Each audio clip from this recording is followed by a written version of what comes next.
Good evening to my 701 subscribers. I would like to thank each and every one of you who have subscribed to this channel. Giving me your positive support. It's like deeply appreciated. And hopefully I can return the favor by keeping up on pumping out some content here.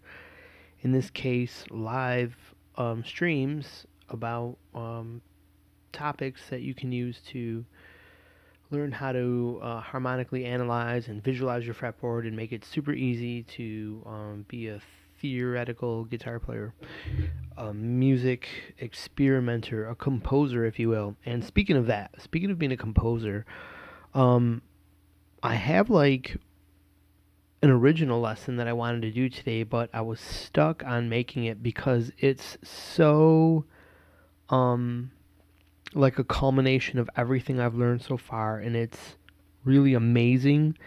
And it made something complex super simple for me.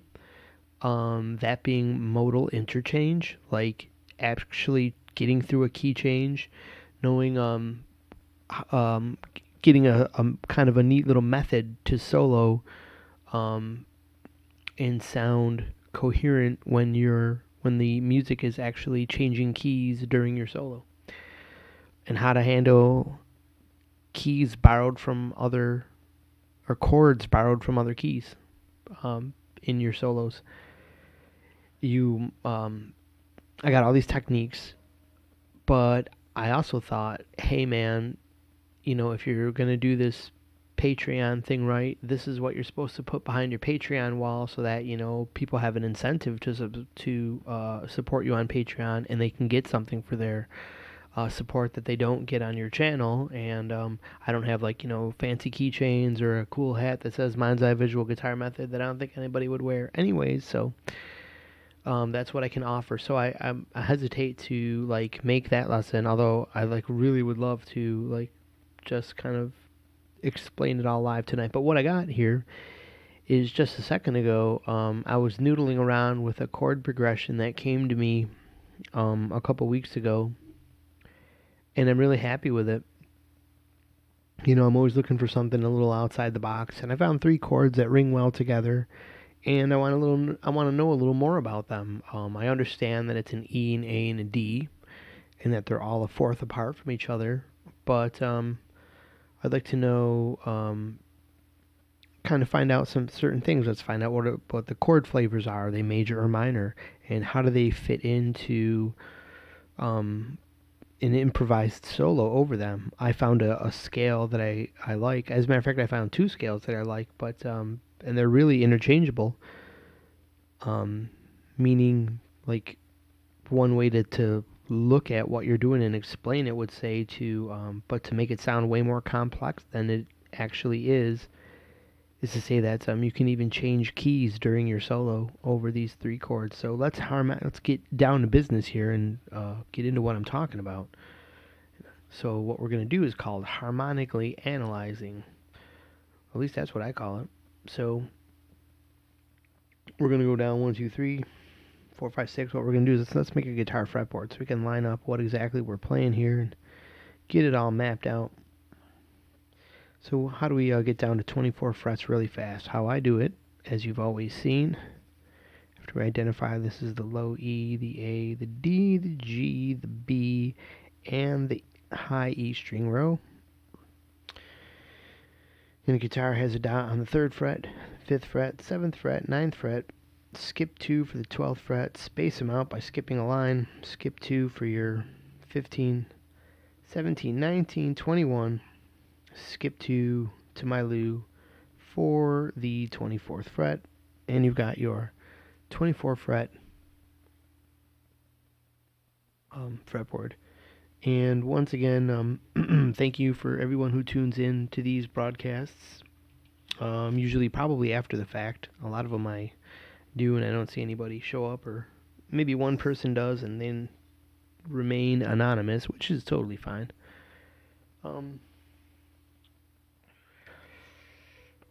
What we're going to do here is draw a couple lines, and I wanted to get this little straight edge out from oblivion here. You see, it's kind of dirty. Sorry for having some gross little dirt in my video here.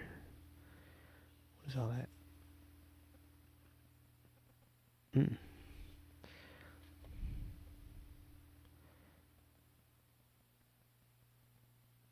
Alright. Best we can do. Making it neat. Spending a little extra time here. Alright, so there's our fretboard. So where were we? Oh, well, here, why didn't I play you the chords? Here it is. See how I play them. You know, sometimes the rhythms are changing depending on how I feel, but here's the basic chord progression. The E, the A, starting with the E.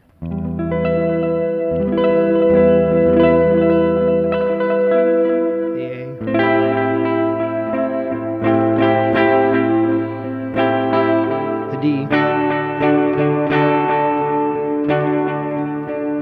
to the E. I like how it seems to circle around to itself pretty nicely. You could also call that resolving.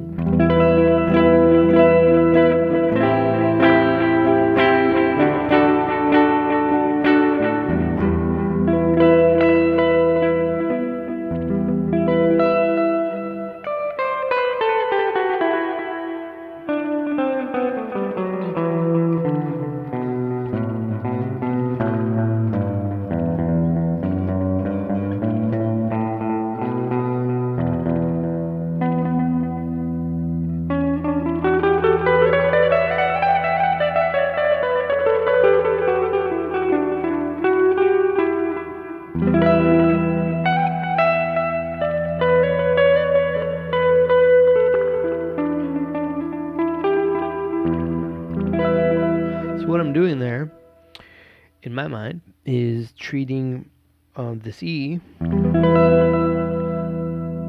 like it's the 2 chord of the key of D, which would be the 2 minor of any key. It's Dorian, so it was Dorian, and I placed my Dorian shape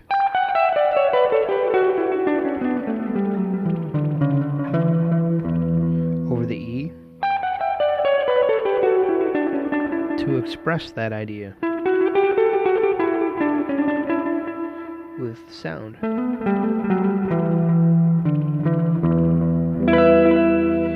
And it sounds nice, but that's just one choice I have. I could also, well, the last thing I wanted to say was after I set up my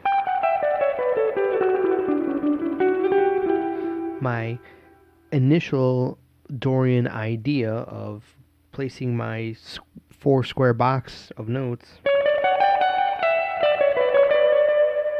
once I mount that up, the rest of this fretboard is mine because I know how those boxes link up with each other, which you can see in any of my other videos for anybody brand new to this.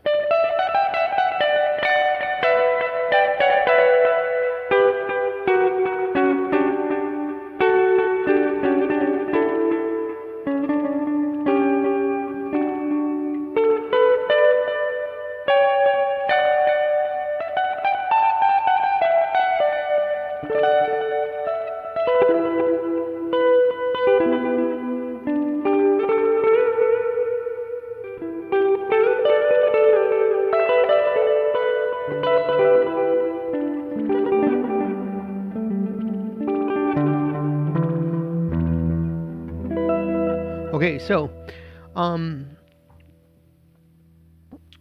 that was one idea, putting Dorian over it, which I think sounds nice over 3 chords. Let's put it over the A chord.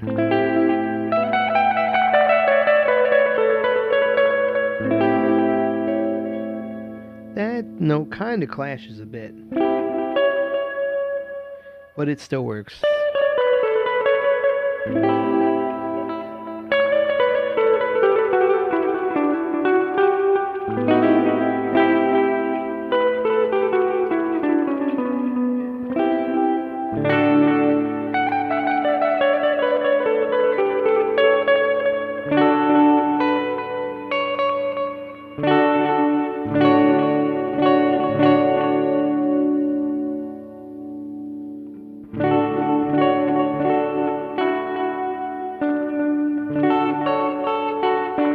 So as you can see, that note there that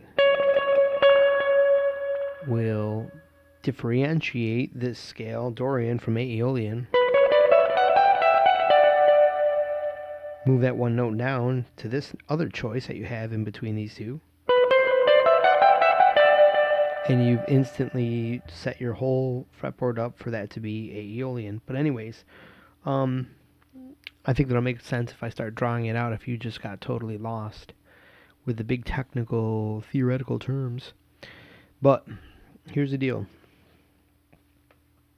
What might sound better is that note. Let's hear this note over those chords. Not bad.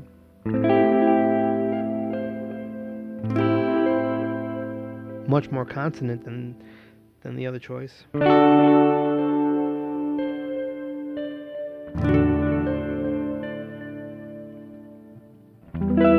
Still consonant, but definitely wants to resolve up when you play this chord.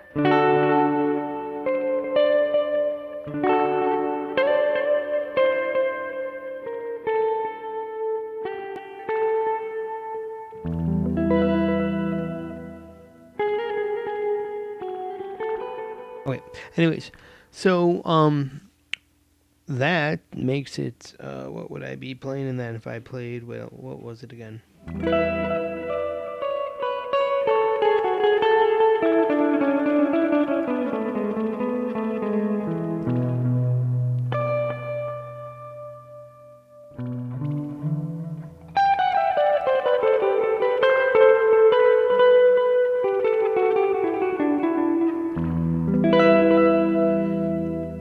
E Aeolian.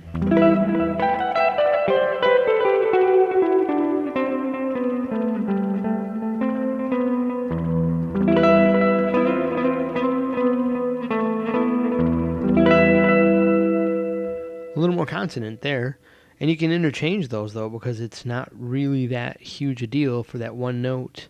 It's a little bit of just a slightly different expression. So there's like your kind of real optional spice up your solo series of notes right there. But anyways, let's kind of go over what I'm talking about here. So what do we do? Our first chord is this. We got in, let's even explain, what is our first chord? Number one. Let's start analyzing this. So chord number one. Oops, where's my first box? First box right here. One. We got an open E, then a 10 fret, and a 9 fret, 9 fret on the G string,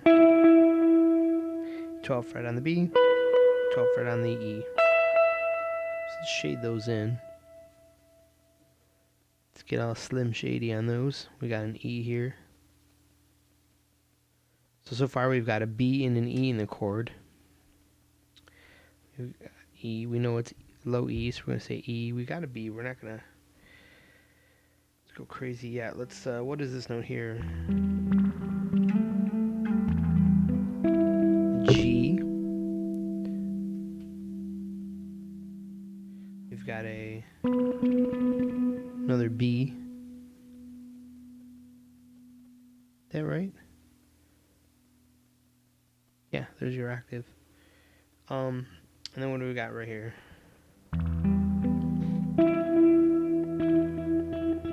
We're at the 9th fret on the G string, so that's going to be just before G.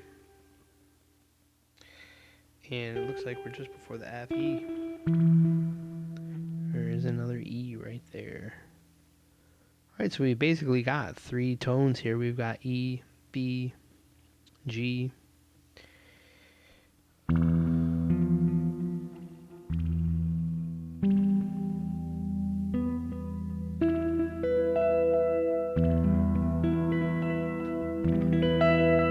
Kind of a weird fingering. But these are the kind of things that started coming to me when I started exploring, when I tuned myself into this method. I never used to play guitar like this. It was always like, how does anybody make a song anymore out of these basic chords. I mean, you still can. There's a lot of music, I'm sure, to be made that are great songs coming up with some basic chords, but nothing sounds really guitar cool like playing some weird chords that occur in different unusual places on the neck. So there we go. Maybe that's not unusual to you. Maybe that's an everyday chord. So we've got that flavor right there. And EBG, what is that chord? That's a 1, a B to an E, as we can see even just from the shape of it. You don't really even have to know these notes or anything, just the shape is, that's the same, that's like a power chord shape. That's always a 5, 1, 5, 1. So there's a 5. So we have a 1 and a 5, so we're missing a third. Well, wait a minute, what's the G? Well, what do you know?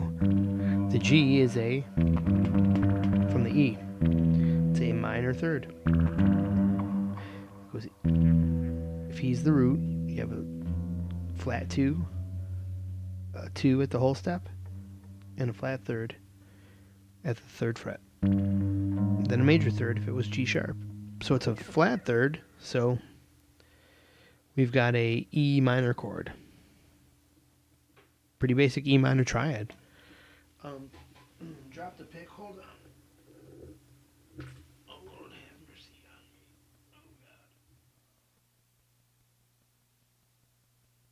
Oh, God. Okay, sorry about all that. Sorry for the crazy hair. I'm trying to grow my hair long. Like a rock star, you know? And I'm in that transitional phase where it just basically looks like ass. And just kind of got to deal with that. But I didn't want to wear a hat in the video. So, E minor chord is what we got first here. It pretty much sounds like a sad E chord.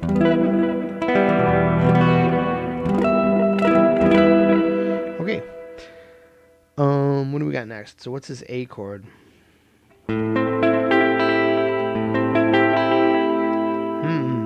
Pretty cool. We've got this an E hanging out, so 2's got an A as a low note.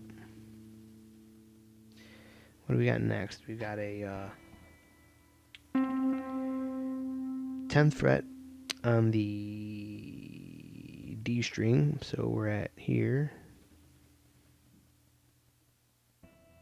We're going down at an angle, so we started here. We've already got that note from the last chord, and we've got this note. And we circled this one already. The high E is ringing out as well. So what do we got here? We're starting with an A. What do we got here? Just before D is C, right? So we've got an A, a C. What's this note? Well, we're just before G. What do we got? We got an F. We got an E, right? E, F, G. And that was from the last chord, right? Where we had an E. So, yeah. A, C, E. We're probably repeating a note here to make a triad. What do we got here? We got a B, C, D, E, F, G. A, C, E, G, and then a high E again. So what are we accentuating way up high there? Way up, firm, and high. Well, A to E, as you may have guessed, is another 1-5 combo. So we've got the 1 and the 5. What's the C? A, C. What do you know? Another flat third. So we have an A minor triad. Pretty simple and easy there. With a G there. What's the G to A? That's the note just before A. So we have a flat 7th, a major 7th, and the A. So we have a flat 7th chord. So we have an A7. A minor 7th.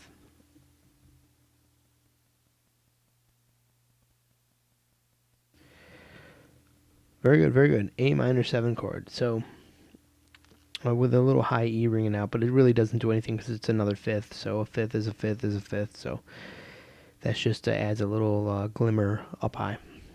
But it remains like sounding or functioning as a 5th. And for number 3 here, am I still on screen? Okay. Lost a little bit there with the Alright, there we go. Lose myself here time to time on these videos. Number 3, chord number 3. What's number 3? 3 starts with a D. So we've traveled up a fourth again. Went from E to A to D. So it's going to fourth. Straight down below any note is a fourth. It's like root 4. That's always the same interval on your standard tuned guitar. Your note that you're on, a fourth is always below you, and the fifth is always right there. So it's like 1, 4, 5. Anyways, we got the D figured out there. What are we on here? We're on the 7, 7, 5. Pretty basic, easy chord. Found in a Pink Floyd song. I think that's Part of Us and Them. Or no, that's a similar chord, but not this chord. Okay, anyways. So what are we here? We're at, I guess we got these two. And this one. So what notes do we have? We're starting with a D, so it's a D chord. It's going to be a D what? Well, there's another D. So our second note is just simply implying the first root tone. Looks like we've got 2 more notes here, so we only might end up with some kind of triad here, or maybe something suspended. Let's see.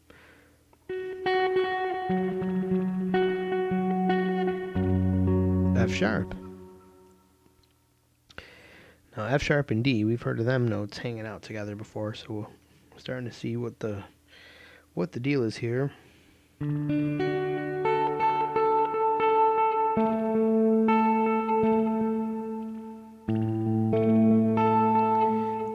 And A.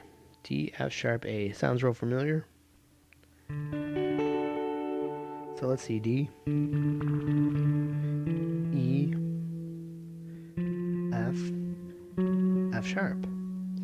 So an F sharp is there's the D, the root, the minor 2, or flat 2, the 2, flat 3rd, major 3rd. So the F sharp is a major 3rd. And then we have the A note, which is the D to A, is a 5th. D, A. Let's play D and A. So 1, 3, 5 is a D major chord. What key will have an E minor, an A minor, and a D major? Well, my guess is one of those keys where, maybe even both of those keys.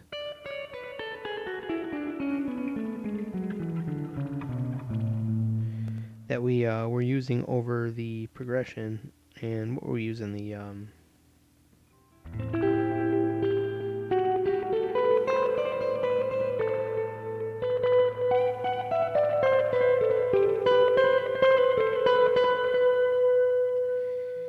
okay, so E Aeolian is the same. What we want to do to determine a key really easy, or what I'm going to do, is think about this. One of the keys I was experimenting with, what we said was E Aeolian, right? Because I was using the Aeolian pattern placed over the E note.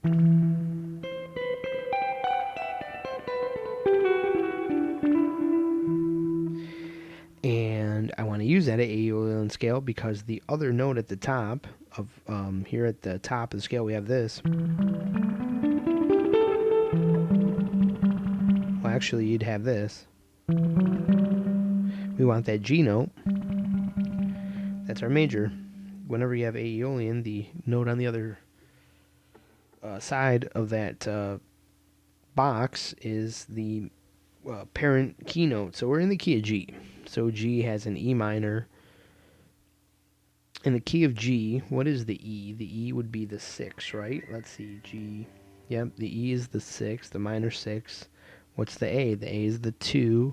And the D major is the 5, which is going to kind of be a dominant. So since the dominant seventh is not ringing out in the chord we chose, maybe you want to emphasize that note in your solo. It might have a little, let's hear what that note would sound like. So let's see, where is that? That would be a C note, right?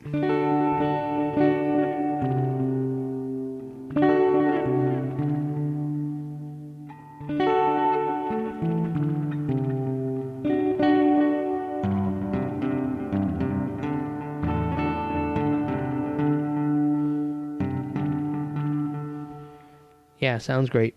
So anyways, you might want to put emphasize a C note in your solo, since that goes along with the dominant nature of that chord. It has a C note way up high,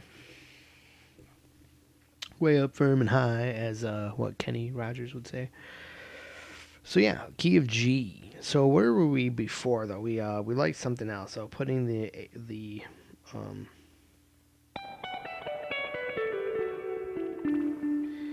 Dorian over E.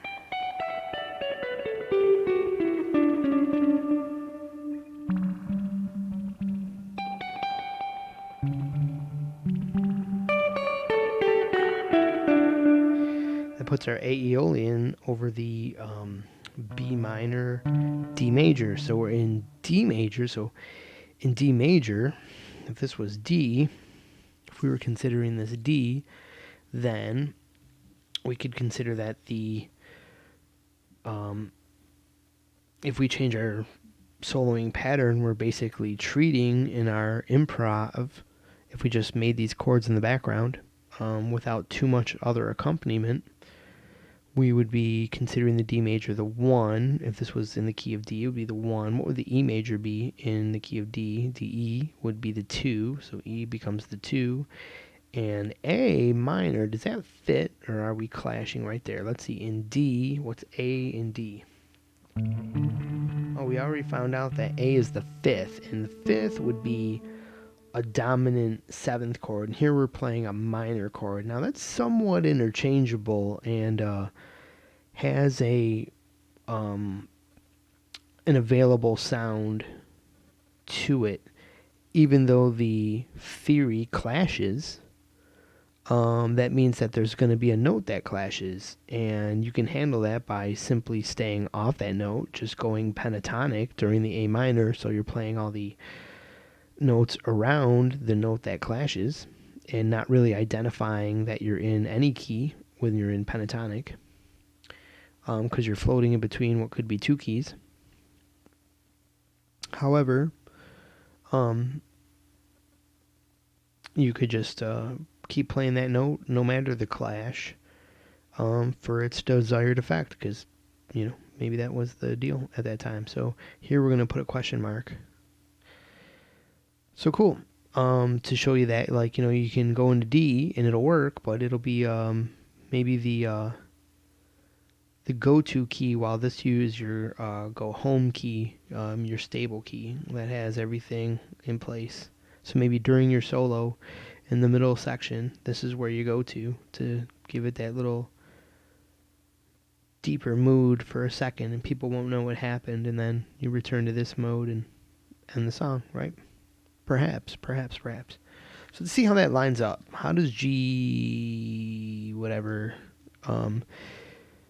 when the E is sounding, if we play the G, if our solo notes come from our knowledge of the G scale that we'll play, we figured out all these 3 chords are in this G scale, and we liked how it sounded. If we play all those notes on the fretboard while these chords are ringing out, it really won't matter what we play. What the chord that's ringing out is suggesting, it's ringing out the 6th chord of the scale, a chord based on the 6th note of the scale. So it's going to have my notes, my improv is going to just naturally sound E, Aeolian, and it's up to me to emphasize that sound with my ear and my choices, my quick thinking.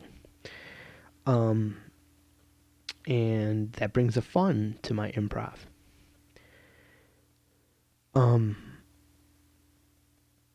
Then the A minor, the 2 chord, is going to give me, depending on how long it plays, a Dorian sound. If I stay there long enough, it would be sounding a little lighter. The A minor will just have a nice sound to it. If I go back to the E might just keep on going here then back, it's going to still give it an Aeolian that has a little change, and then comes an Aeolian with like a chord change. But it gets a little bit of interpretation, when it comes to like, are you playing in a mode just because the A minor chord is playing in the background? Is it temporarily Dorian mode because it sounds a little Dorian-ish while that chord plays? But because it's going back to E minor, is it still just considered, you're playing in E minor, Aeolian, and it just so happens to be the 2 chord in the progression? That's like interpretation stuff. It's all the same thing. You're still functioning, the same way and having a cool time doing it and playing all the right notes because you got the underlying scale figured out. And when it comes to right notes can be awesome, and then they can get a little bit boring. So the cool thing is, once you have 7 notes mastered under your fingertips, there's only 5 notes that are left to be played, that are your either like, hey, why the hell you're playing this, or what you gonna do with me now that you hit me note. That's what these notes are. These 5 notes are like your spice notes, so you can do little things with them. You can start adding those in as quick slide-ins, as little suggestions, as little parts of your riffs. Like I came up with a riff yesterday that I really liked that used an out of key note in a weird way that was unusual for me, but here, I think I'll play it for you. It's like to end up like a normal blues that would normally end like this.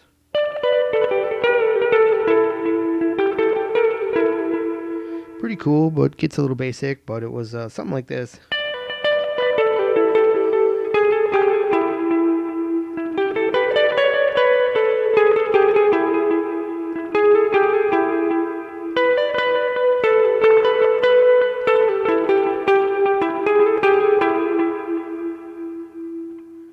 That last part, I think I got it right. Give it that little loose part there, because you added in this. You broke the scale with one of the wrong notes, but you break it up just right with a little rhythmic game, and that's where that jazz starts poking through. That's what I think. Cool, man. So let's wrap up this little video lesson that I think was pretty cool tonight, with a filling in the rest of the scale, and I'll do that with let's do it with some colored pencils so you can kind of see where the chord tones will be, and where the rest of the scale will lie. We'll just do we'll just fill out the G major scale, and the D scale is just simply moving that structure down, and I'll let you guys figure that out. Kind of give you guys some fun, right? Or some headache, right? Some of my headache. My favorite headache, like Geddy Lee, right? You guys like Rush? Rush was one of my all-time favorite bands. Always still is. Well, never. I'm pretty heartbroken that Rush is not touring. That was one of my most favorite things to do, is go see a Rush concert. To be honest with you, that was my all-time pastime, really. Go take a cool little 70s car to a Rush concert. I'll never forget, I think it was the Vapor Trails tour. That was like my pinnacle tour. I'd been seeing them consistently in the area of Western New York since 1990. I know suddenly we got on the topic of Rush here for everyone who just joined in. And I saw them starting on the Presto tour in 1990, and I think, man, all my memories are jogging back. I think that was Mr. Big that opened for them then. Then I saw the Roll the Bones. I think I saw that tour twice, and yeah. Then there was the Counterparts tour. Oh yeah. Okay. Roll the Bones I saw, and then Mr. Big opened up for Roll the Bones. Who opened up for Presto? I can't remember. Oh man. Anyways, so it was one of those two. It was like Mr. Big. Um, Maybe I don't know who opened up for Roll the Bones. But remember bits of that show. Then remember the high school buddies I went to that show with. I think, man, that was a long time ago. Um, hmm. Candlebox opened up for the Counterparts tour. Then Test for Echo. I saw them at a festival tent, and with all the events that transpired, that was just an odd show. Um, and then finally the comeback with Vapor Trails turned out to be like this big deal. You know, they were coming back. I bought tickets to 3 shows, and then I went to I had a what I called an Alex Lifeson show, a Neil Peart show, and a Geddy Lee show. I sat. My Alex show was the best, and that was the greatest because guitar fan. So I was 5 rows back from Alex Lifeson at Darien Lake with a really really close friend of mine who's now passed. So that's just a really really touching memory right there. Um, Me and her went to that show, and it was a really good time. Sat 5 rows back from Alex Lifeson, and I think they had one of them moments where they mouthed something to each other. Who knows what they were saying, but anyways, I was jealous because I didn't get to be the one that got to say hi to Alex or make eye contact or whatever. But anyway, so um, but whatever, she was prettier anyways. So um, yeah, that and then I had a Neil show, and that was one where I went to the Montage Mountain in Hershey, Pennsylvania. I think it is near there, or somewhere in Pennsylvania. There's this amphitheater out in on some big hill, and it's way out. It's in northern Pennsylvania, and it's kind of remote, rural, at least for where I'm from. So that makes a really cool show. Oh yeah, and then the Geddy Lee show. I was like 7 or 8 rows back on the Geddy Lee side of the show, so I got to watch this Geddy Lee show at this really weird show. It was all of a sudden announced that like my the radio station in my hometown that's been touts itself as like been classic rock right straight through since 1969, and it is one of the oldest, longest lasting. It's one of the last remaining classic rock steady formats that's never changed. So big deal for them, right? They had this concert, birthday concert, because it was like a 40. This is 50 years, so it must have been 10 years ago or something like that. But maybe 20. No. They had a birthday concert where somehow paid enough money to have Rush. But here was the biggest thing about it. Because it was like a weird concert, like everybody had already spent the money to see them a few months before, so there was only the diehard fans that were going to see them again for the same amount of money. So it was going to be like way less people, but in a stadium too, in this war memorial, and they agreed to it apparently and held the concert, and it was the day or 2 days after their Russian Rio had been filmed. They were there, that they did their whole little Russian Rio thing and filmed it and everything, and had that a whole DVD based around that massive crowd and the shouting and everything, the way that they were just had never played in front of that massive crowd before. And they go to this war memorial that's half closed off because they only sold like 6,000 seats, and they just they played through their whole set, and it was so awesome because it was like a really quaint show. But I think they were all looking around like what the fuck is this? Like we were just in like mega superstardom, and now we're playing some like fucking half bar show in Rochester, New York. Like what the fuck is this? But it was still, I think that was sort of the vibe I got, but it was still a great show. And I don't know why I had to ramble on about Rush like that, but you guys got me talking about Rush, and then I won't stop. Yeah, so with all that, saw their latest tours too. No opening acts. They didn't need an opening act after that many years, and was thankful for those super long shows that they like to put on.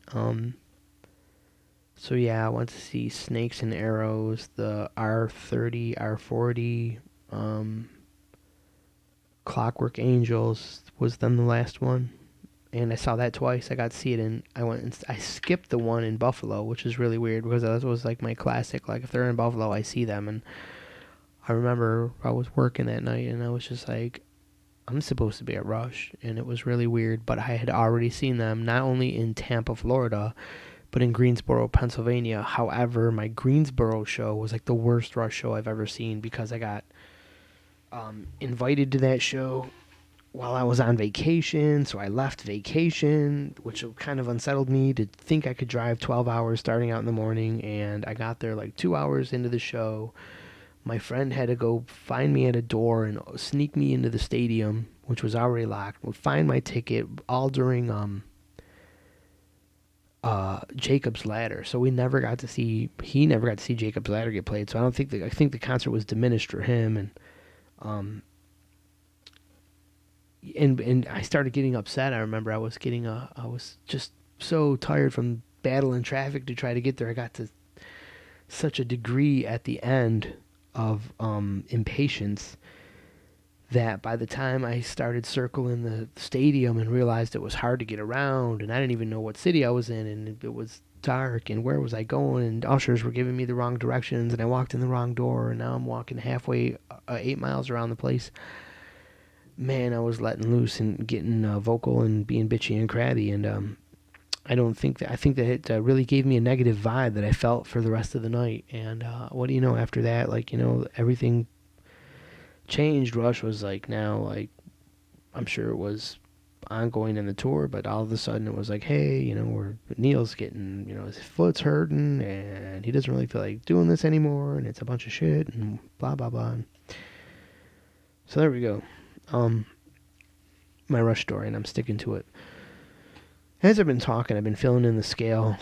As I said, I started with my Aeolian shape here, and that starts informing me of my box rules. And my box rules are this: as is above, so is below. So we got the square boxes, the channel that I like, that uses the three boxes that straddle the outside and inside, the 1, 2, the middle strings, and the outside 2 strings, and encompasses the Dorian shape. So those are it's my playground as I jam in this song. And going backwards here over all those chords, you can see how all these notes are fitting in over notes in our scale system here. We'll have our Dorian shape, and so like watch this. We've got half a box here, so we've got a full box here, but it's broken over as we say every time. That Aeolian box is broken. It's how you know you're an Aeolian, because there's a broken box there. You get into the full box here that is over the inside pair of strings. This one's over this inside pair, and then the broken outside pair. It's my least favorite row. Row meaning going this way.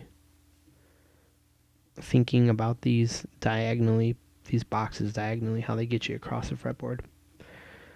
So as is above, so is below. We are just above the Dorian Phrygian unit, Dorian Phrygian.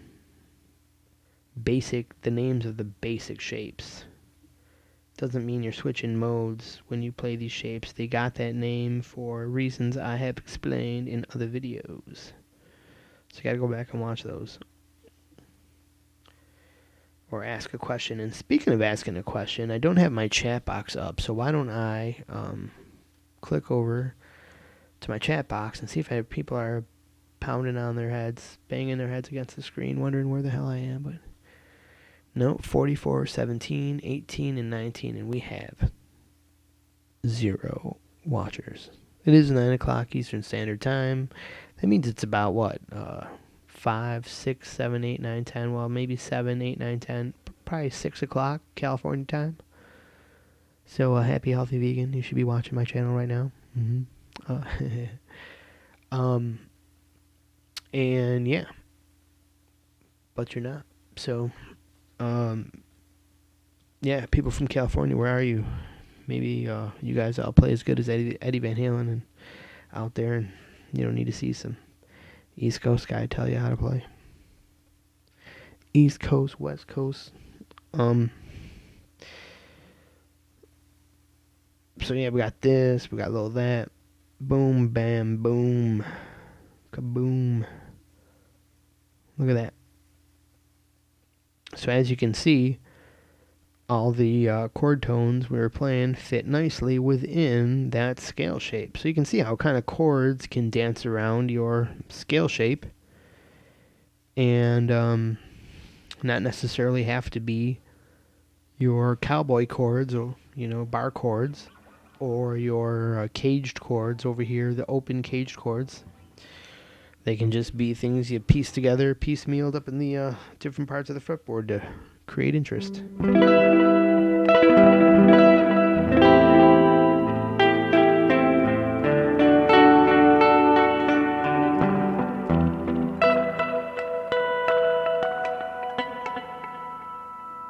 Pretty cool.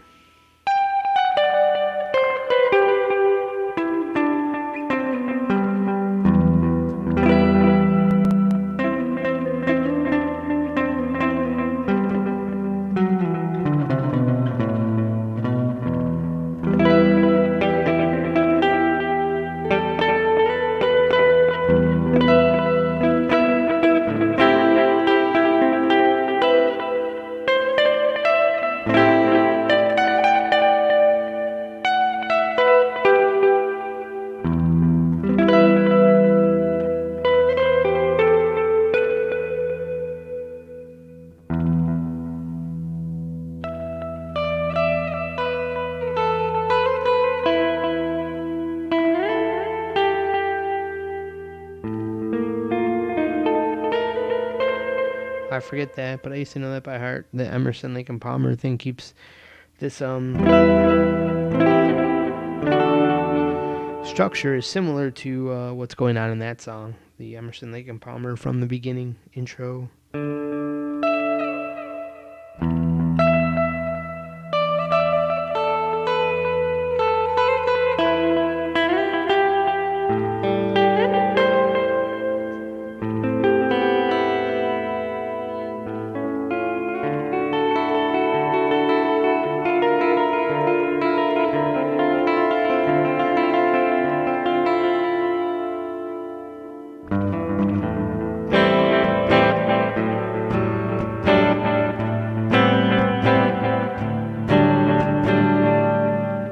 Great little tune there.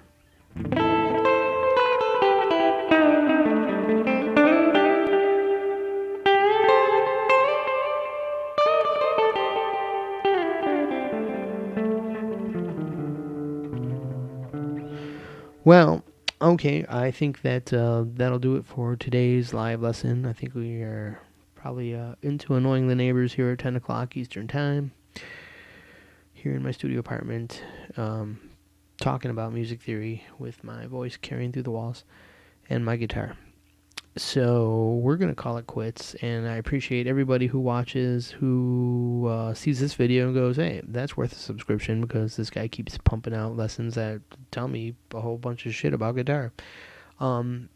Excuse my foul language, and I hope if you got any suggestions for my channel, you'll leave them down below. I see all the responses that I do get, the few responses that I do get at this point, having only 700 subscribers, but if I catch you guys making a comment or suggestion, I'll try to incorporate it into the channel and give you an explanation or make a lesson about it. So let me know. Thank you for putting up with my crazy hair, and hope this helped. If it did help you, leave a comment below. Thanks. Have a great night.